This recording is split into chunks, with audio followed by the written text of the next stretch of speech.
Isang binatang nanghuhuli lamang daw ng insekto ang patay matapos tamaan ng kidlat sa Pangasinan. Tama rin ang kidlat ang ikinamatay ng 2 taga Negros Occidental.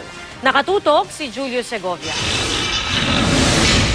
Nagdadalamhati ngayon ang pamilya Gatchalian ng Natividad, Pangasinan matapos tamaan ng kidlat kahapon ng 19 na taong gulang na si Roldan.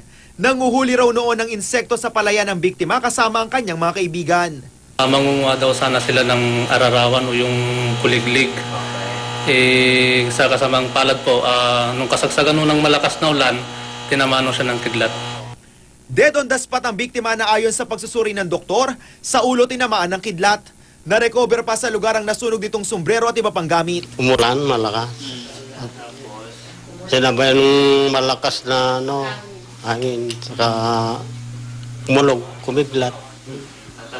Nasunog dito, at nang itim dito. Ligtas naman ang mga kaibigang kasama ng biktima sa bukid. Tinamaan din ng kidlat at namatay ang 2 residente ng barangay Kamandag, La Castellana, Negros Occidental. Ayon sa pulisya, nasa kani-kanilang bahay lang ang mga biktima na biglang kumidlat ng malakas at tinamaan ng kanilang mga bahay. Yung isang biktima, nagcha-charge daw noon ng telepono.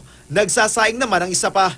Paalala ng mga otoridad sa publiko, sakaling magkaroon ng mga pagkulog at pagkidlat, sumilong sa mga lugar na malayo sa mga posibleng pagdaluyan ng kuryente tulad ng mga poste.